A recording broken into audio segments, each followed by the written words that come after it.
అంటే మే ప్రతి సినిమా ప్రమోషన్స్లో ఎస్పెషల్గా లాస్ట్ 2 సినిమా ప్రమోషన్స్లో మహేష్ బాబు గారితో సినిమా కోసం మీరు కొంచెం ఎక్కువగా ఇంట్రెస్ట్ చూపిస్తున్నట్టు తెలుస్తుంది. అవును, ఆయన కామెడీ టైమింగ్ కానీ ఆయన 3 ఏళ్ళు మళ్ళీ వేరే సినిమాకి కమిట్ అయిపోయారు కదా. అవును. సో ఈ 3 ఏళ్ళలో ఇంకా మంచి కథ ఆయనకి డిజైన్ చేస్తారా? కానీ నేను చాలాసార్లు ట్విట్టర్లో అడిగారు మహేష్ బాబు ఫ్యాన్స్ గారు అందరూ. నాకు పోకిరి ఈజ్ లైక్ నాకు ఒక ఒక ఒక టెక్స్ట్ బుక్ లాంటిది నాకు. సో ఎప్పుడు సినిమా తీసినా ఎంతో పోకిరి లాంటి సినిమా తీయాలని అంతే అని నేను ఎప్పుడు చెప్పలేదు. But I try. Harish Shankar గారు సార్ అంటే రవితేజ గారితో మీరు తీసేంత షాక్ ఏదైతే ఉందో ఇట్స్ లాంగ్ బ్యాక్. షాక్ కానీ మిరపకాయ కానీ అంటే ఆయనతో చేయడానికి ఎందుకు మళ్ళీ ఇంత గ్యాప్ తీసుకున్నారు? నేను నిన్ననే చెప్పానండి, నాకు ఫ్లాప్ సినిమా తర్వాత కూడా పిలిచి లైఫ్ ఇచ్చారు. ఇప్పుడు ఒక అన్నయ్య ఒక తమ్ముని జాబ్లో పెట్టాడు, అటు సక్సెస్ఫుల్గా ఉన్నాడు అనుకోండి, మళ్ళీ వెళ్ళి నాకు అది కావాలి ఇది కావాలి అనకూడదు. ఇంకా మన బతకాలి. పద్దాకి వెళ్ళి సినిమా అడిగితే కొంచెం మొహమాటంగా ఉంటుంది కదా. అట్ ది సేమ్ టైం మధ్యలో 2 సార్లు మేము అనుకున్న సినిమా మెటీరియల్ అవ్వాల. సో ఆల్రెడీ మిరపకాయ ఎక్స్పెక్టేషన్ ఉన్నాయి కాబట్టి దాన్ని దాటే సినిమా తీయాలని ఒక చిన్న ప్రయత్నం, ఆశ. దాటుద్దా లేదని రేపు మీరు చెప్పాలి. సో ఈ సినిమాకి ఆ స్కోప్ ఉంది కాబట్టి దీన్ని కుదిరింది చేసామండి అంతే. అంటే షాక్ కొంచెం మనకి కొంత తక్కువ టాక్తో వచ్చినా కూడా షాక్ అంటున్నారా? షాక్ మీరు చాలా మొహమాట పడుతున్నారు. ఫ్లాప్ అది. సరే సరే, అది తక్కువ టాక్ వచ్చింది, కొంచెం బాగుంది, ఏదో చెప్తున్నారు మీరు. మాకైతే నచ్చింది. Actual point of view Ravi Teja గారి సినిమాలో షాక్ మాకు నచ్చింది. ఆ షాక్ మీలాంటి వాళ్ళు 2 రాష్ట్రాల్లో లేరు కాబట్టి నేను 3 ఏళ్ళు ఖాళీ కూర్చున్నా రెడీ. బట్ మిరపకాయ అండ్ ఇప్పుడు Mister Bachchan, so hattrick film ఎప్పుడు ఎక్స్పెక్ట్ చేయొచ్చు ఆయనతో?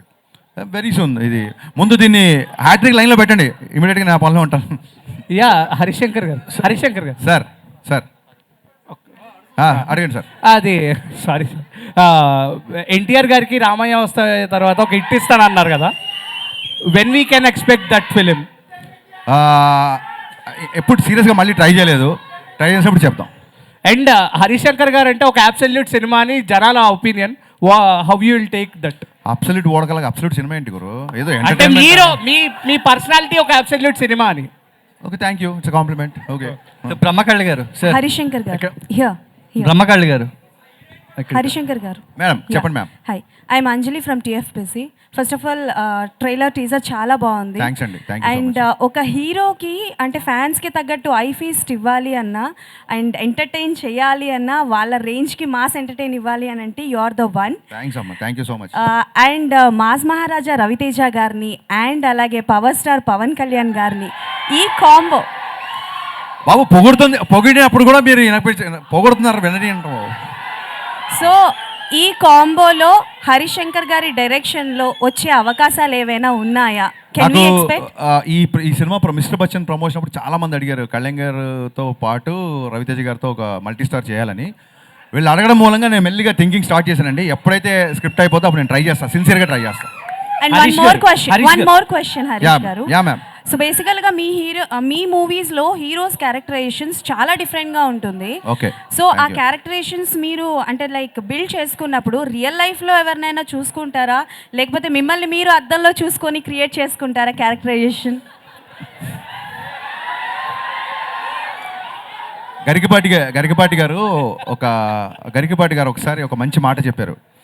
ఒక పాత్రని కొంచెం సేపే రచయిత లేదా కవి నడిపిస్తాడు, ఆ తర్వాత ఆ పాత్ర మనల్ని నడిపిస్తుందని. So whenever I make a film I first define hero characterisation. Hero ఈ అబ్బాయి అమ్మాయితో ఎలా ఉంటాడు, ఈ అబ్బాయి తల్లిదండ్రులతో ఎలా ఉంటాడు, ఈ అబ్బాయి విలన్తో ఎలా ఉంటాడు, హీరో క్యారెక్టరేషన్ డిఫైన్ చేస్తాను. హీరో క్యారెక్టరేషన్ సాలిడ్ డిఫైన్ చేసిన తర్వాత అది ఆటోమేటిక్గా స్క్రీన్ ప్లే ఇస్తాను. That's how I follow. మీరు సృష్టించిన క్యారెక్టర్స్లో which one is your favourite? నేను నా ఫేవరెట్ అయితేనే సృష్టిస్తాను, లేకపోతే సృష్టించను. Thank you. క్వశ్చన్ ఏంటంటే మీరు చూపించినంత అందంగా సౌమ్యంగా మళ్ళీ మీరు చూపించినంత అందంగా సౌమ్యంగా సృజనాత్మకతంగా ఏ డైరెక్టర్ కూడా భాగ్యశ్రీని చూపించలేదు. అమ్మా ఇప్పుడే వచ్చిందా యారే? పొద్దున్న చూపిస్తాను, కంగారే ఉంది. ఇప్పుడే వచ్చింది కదా. చూపించలేరు అంటున్నావు.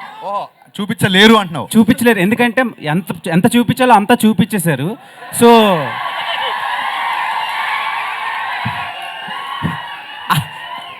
అలా చూపించాలని ఎలా ఫిక్స్ అయ్యారు అండ్ ఆమెనే ఎందుకు క్యాస్ట్ చేశారు మిస్టర్ బచ్చన్? దీన్ని ఏమంటారు, కంపెనీస్ ఉంటే చూసారు యూఎస్పీ, దాన్ని ఏమంటారు, యూనిక్ సెల్లింగ్ పాయింట్, యూఎస్పీ కదా. నా యూఎస్పీని ఎలా చెప్పేస్తాను గురు, మైక్లో చెప్పలేం కదా, అదే ట్రేడ్ సీక్రెట్. అది చాలా మంది పిక్చర్లు అయిపోతున్నారు ఆ జిక్కి సాంగ్ చూసి. సదాస్తు. ఓకే సార్, బ్రహ్మకళ్ళి గారు ఇక్కడ.